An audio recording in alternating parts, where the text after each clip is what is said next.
Coach Kevin Beard is in his bag. We got one. The Miami Hurricanes have landed a 4-star verbal commitment from a playmaking wide receiver, Ny Carr. Welcome to the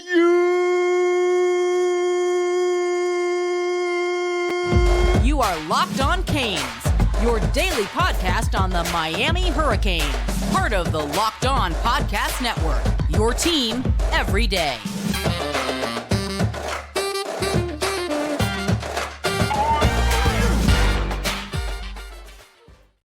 And thank you, Nye, because we needed some good news last weekend. We needed some good news on Sunday. I am Alex Donno, your host. Happy Monday, if there is such a thing. I'm a University of Miami alumnus, longtime South Florida sports radio vet, and contributor to allhurricanes.com. And thank you so much to the everydayers for making Locked On Canes your first listen. We are available free wherever you get your podcasts and available free on YouTube. Wonderful that Ny Carr committed. He had been crystal balled to Miami last week. He did commit on Sunday. And Larry Blustein, Ny Carr decided to commit even, after watching that game Saturday night in person. Let's welcome in our boy Blue, Larry Blustein. How are you, Blue? Good. Thanks, Alex. I'm a believer, and I've said this over and over to you, that one game doesn't change somebody's mind. They're coming to a place for a number of reasons. Obviously, the direction of the football team, but also the education, the quality of weather. So there's a lot of things that involve. And even if they went like 12-0 and won the national championship, it's not going to do anything for him. I mean, he doesn't go here. So obviously, to me, when you have recruits in like they did last week, I think people make it a little bit too much about the outcome of a game. That's from my standpoint. That's from my experience. That's generally, I think, a feeling that somebody's not coming to your school based on one game or two. Yeah, right. And let's talk a little bit about Carr, Blue, who is, I'm so impressed with the job that Kevin Beard is doing. I understand props are in order for Dennis Smith on the recruiting staff as well for being instrumental in Ny Carr's Miami commitment. So, Miami already has a really good looking wide receiver class now in 2024 with JoJo Trader and Chance Robinson. And Ny Carr, from what I've been able to watch of his film, Blue, an absolute weapon. I mean, he's got that slot body type at, 5'11", about 170 pounds, but you can line him up anywhere. He's super explosive. He's got great hands and great instincts. Like, I see the way he's been able to kind of go underneath and dive for some footballs. Looks like a really good route runner. What can you tell me about this player from Colquitt County High School in Georgia? Key addition, obviously, and somebody I think, Alex, is one of those guys where you say, hey, we got a marquee kid coming in, somebody, maybe not Jeremiah, but pretty darn close, because the kid plays his game, the right way. Like you said, even during the offseason, he did some really good things in 7-on-7 that everybody goes, you know what, this kid's a hell of a route runner. University of Georgia loved him. Everybody really loved him. I had a chance to watch him earlier this year in a game against Tallahassee Lincoln. On one of my buddies at Tallahassee Lincoln told me, he goes, this kid's a different deal. A different deal. You have to account for him on every play. And great addition. And then I think that, as you mentioned, with KB and Dennis Smith, working hard to get them. I mean, that's what has to happen in this day and age of NILs and, potential transfer portal kids. So you have to really do diligence. And I really do. When you get recruits, especially high school kids these days, Alex, I think it's a lot more work than people really think. Yeah, no question about that. Larry Blustein is with us, who does an awesome job covering South Florida high school football, recruiting. He covers everything. He has a great show Monday nights on 560 WQAM. It is the most informative show you're going to find probably anywhere on the radio. Blue, with Ny Carr, is there any player comparison? Because he shows me some flashes of Santana Moss for the old school Miami fans. I'm sure when Shannon Dawson watches Carr, he's probably thinking this could be another Tank Dell for me. Any comps or any sort of any sort of visions that Ny Carr gives you when you watch him? Well, it's funny that you mentioned Santana Moss, because that was my comparison to Ray Joseph. Yeah. Because of the fact that, when he gets in space, he's going to be lethal. And, in some ways, yeah, I think the thing that differentiates Nye is he can, as you mentioned, in the introduction, is he can play a number of positions. He's not pigeonholed to play a slot position. He can go outside. He can get, mix it up with some of those corners, and, they may be more physical, but he's a lot quicker. And you take a look like a Tyreek Hill with the Dolphins, that type of guy. I mean, he doesn't have 4.22 speed, but I'm just saying he plays the game a lot like that. He works hard to get into space, and when he gets into space, that gives him the cushion to, because he's got great vision. And I think Santana would be great comparison, but I think he's kind of going to be a combination of a lot of people, which is really good. And Miami striking gold, and we saw that. And you can't be bothered by some of the other things that happen. You got to kind of concentrate on the future, and that's what the objective is now.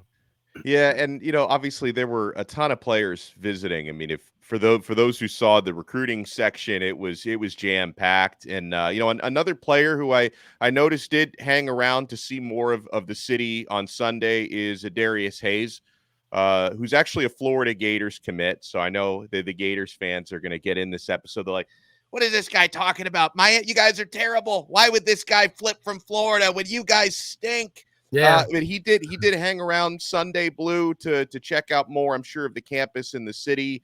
So hopefully, I know Miami really wants this player, so hopefully they can keep chipping away. But what can you tell us about Adarius? Well, the objective, too, is when people say that, you have to understand, they stink, but they're trying to get players like Adarius to become better.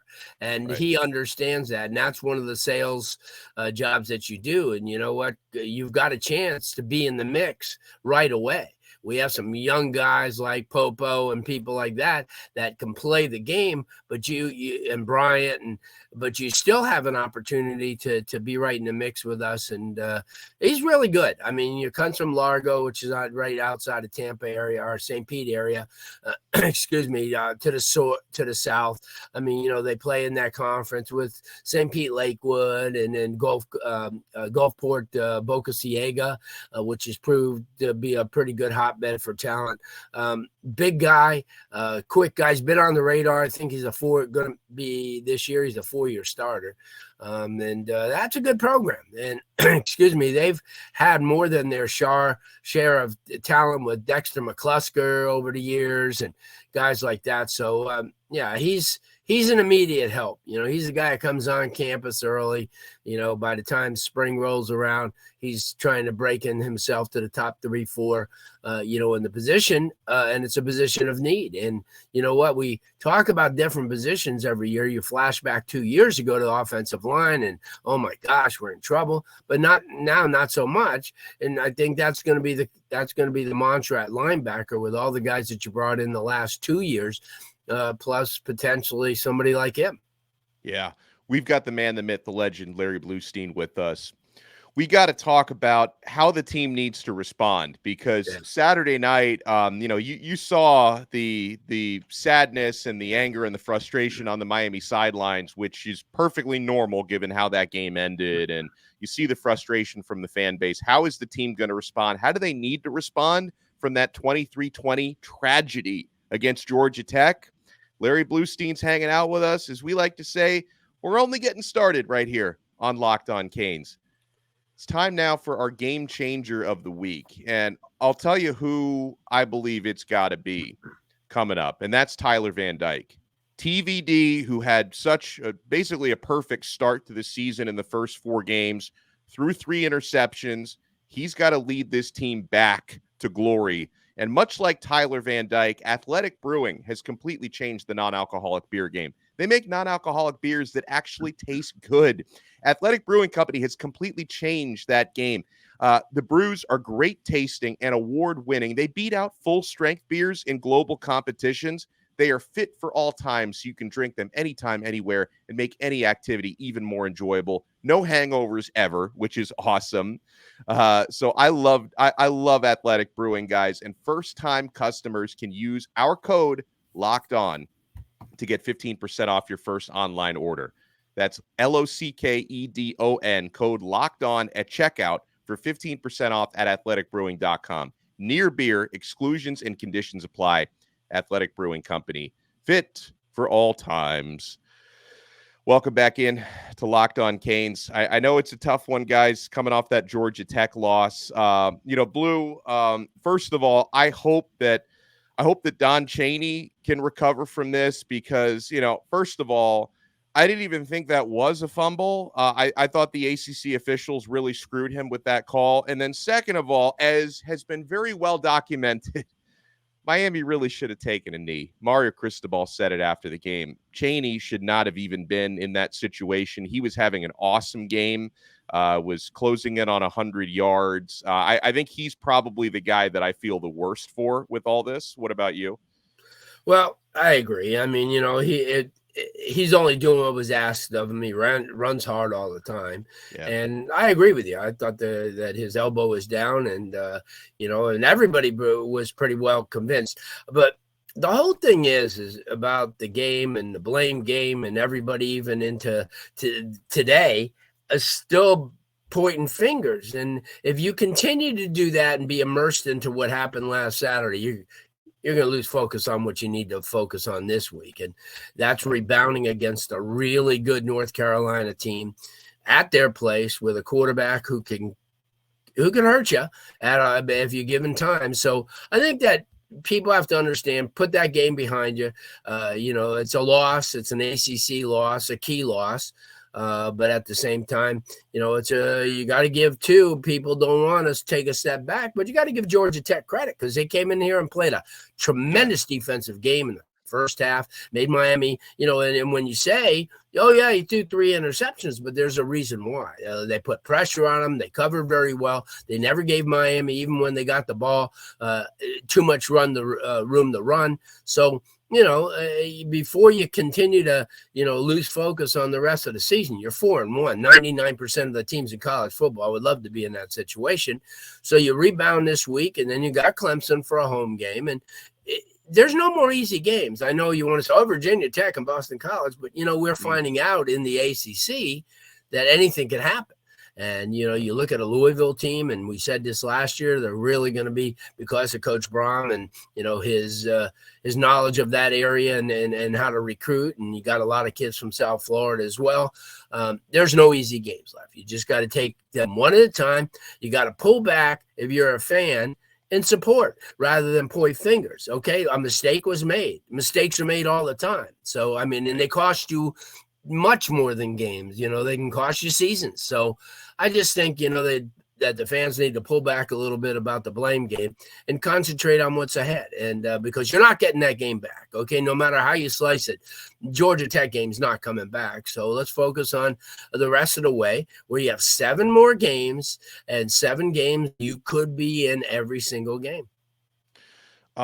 On Georgia Tech's defense, Blue, we had all discussed last week about the defensive coordinator change that they made after their loss to Bowling Green, and everyone kind of wondering, how much of a difference can that possibly make with the same personnel in a week's time?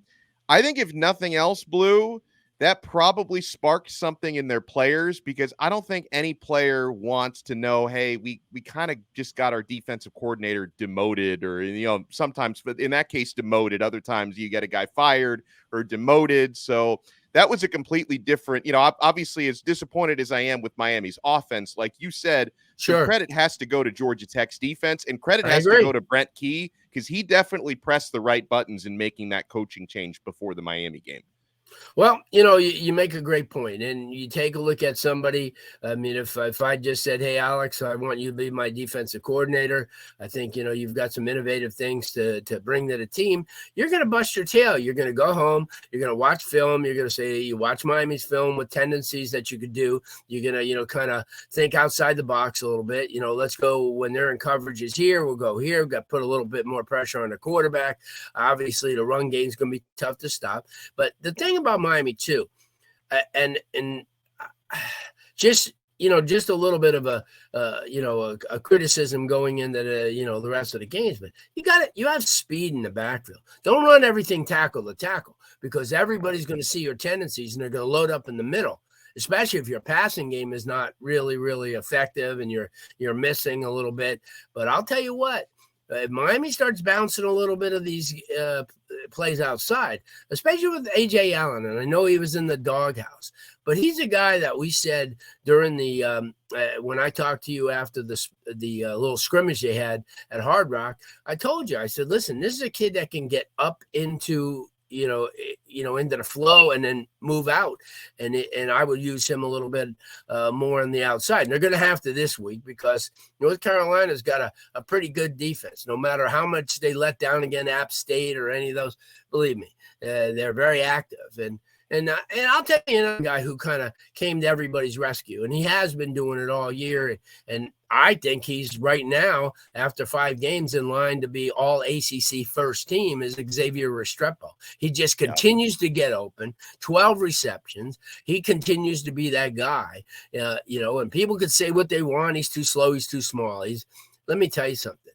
You look at Braxton Berrios and everybody compares him to him. Braxton maybe a little bit faster, but how many people on that team that have the toughness that he does? And everybody rallies around him. Even Cam is rallying around him because of the fact that this kid's a winner and he's going to do everything he can every game. And if he can lead by example, and I don't care if he targets him every darn time. If he gets positive yardage, it's going to be something. But I moved away from the defense just to talk about something that was on my mind, because, I'm kind of tired of, he doesn't even belong at the Power 5 level. Yeah, he does. Come on.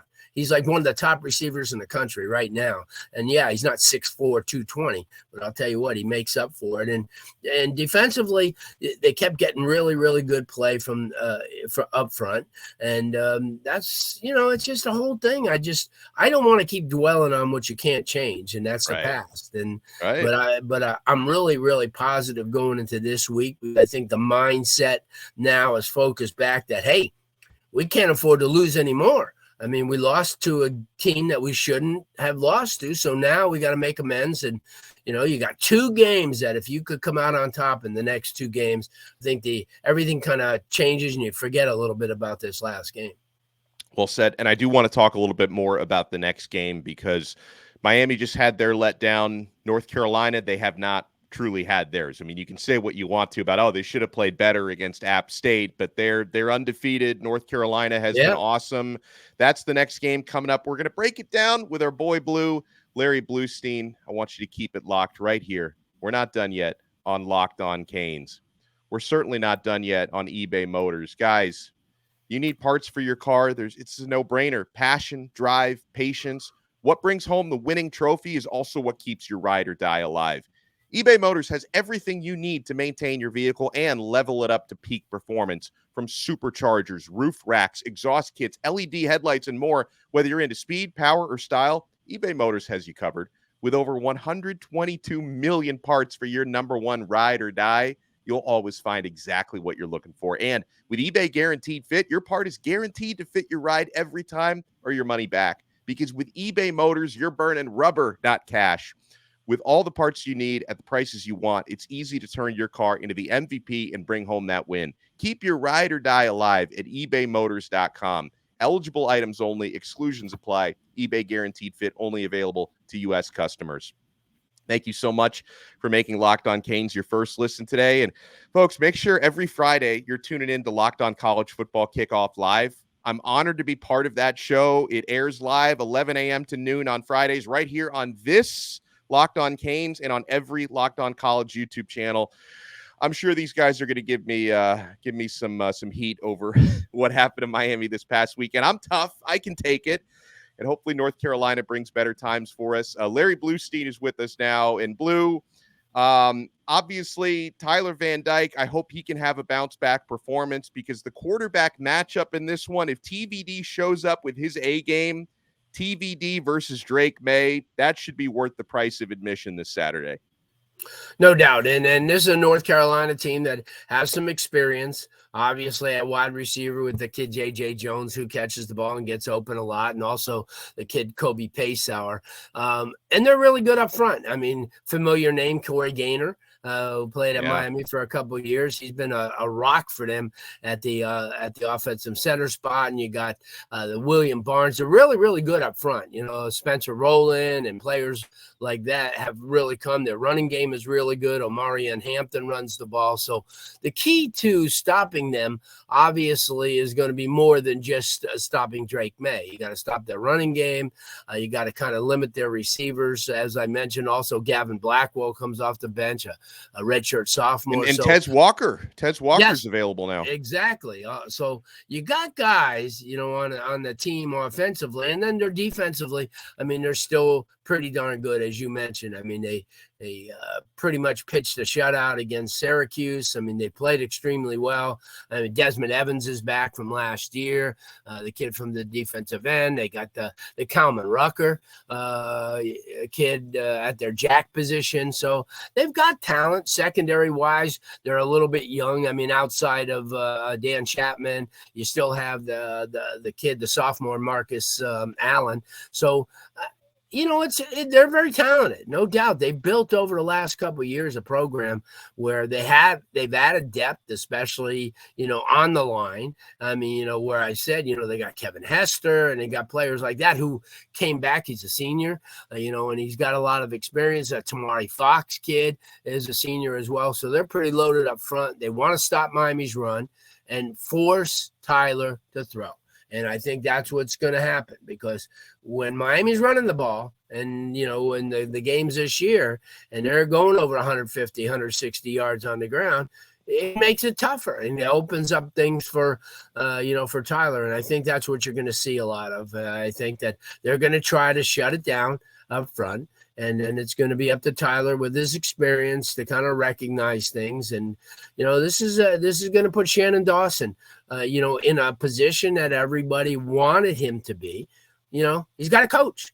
He's got a coach now. I mean, you know, all the games that obviously were extremely winnable no matter what are behind them now. They're going up against teams like North Carolina and Clemson over the next two games that are going to test them. And I just think they got to be creative. They've got to be innovative. And the one thing is they cannot make turnovers. If you start throwing interceptions and fumbles, and the game's going to get away from you, no matter how much of a fan you are or you're not.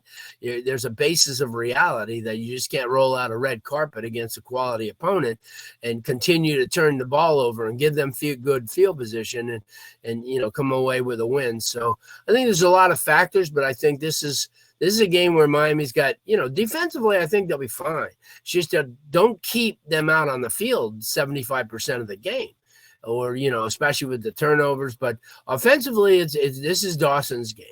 I think all week he's got to drop a game plan, and he's got to have a plan B and a plan C and continue to come at them. And I think Miami comes away with a W if they can put all these components together. Yeah, I hope so. Larry Blustein does an awesome job. Let people know, Blue, what they can expect on your show tonight, Monday night, 6:00 p.m. on AM 560 Sports WQAM in Miami. As you know, Alex, this is hockey and basketball season, so we get shifted around a little bit. This week will be on Wednesday night, 8 to 10, which is pretty good because we'll come on right after Hurricane Hotline, and we get a chance to look at the weekend games, and then also have some of the premier games Friday night, New Orleans battling in Central for the district title. Loads of talent on both sides of the ball. You get an opportunity to, we'll talk about that. We'll stop in and talk a little Canes football. We'll talk a little bit about FSU in Florida and some of the other schools as well. So that's what makes the show really informative. And but tonight on our podcast on Six Ring Canes, we got an opportunity to kind of dissect it. And I know the guys they always wait for me to be that balance, because I'm going to tell it how it is, and and you got to deal with it. I mean, I know Vish and all the rest of the guys that they want to be ultra too positive sometimes, but you gotta call it what it is. And I think that Miami's got their work cut out, but certainly they've got the talent and the coaching to do it. Yeah, no doubt about that. Awesome job as always by Larry Blustein. Guys, we're going to have a busy week. We're going to be talking with former Cane Mark Caesar, and the truth teller Bruce Warner is going to be with us tomorrow. Brian Smith is going to be with us on Wednesday. I'm trying to track down, again, we've had him on the show before, my guy Big Sills, Dan Cilio, because I know he's sticking by Mario, which I love. I'm curious to get Sills' take. I'm going to reach out to him this week. We talked yesterday, in fact. Oh, yeah? Yeah. We were talking yesterday, and he's frustrated, obviously. Yeah. I mean, he's a dude that will stick by Miami, as you said, no matter what. So you got to respect when he's a little bit frustrated. And because when Miami's doing well, he'll jump right on the bandwagon. Mario was the guy all along. Yeah. Sills is, people don't like him because he tells the truth. That's and that's on them. Yeah, absolutely.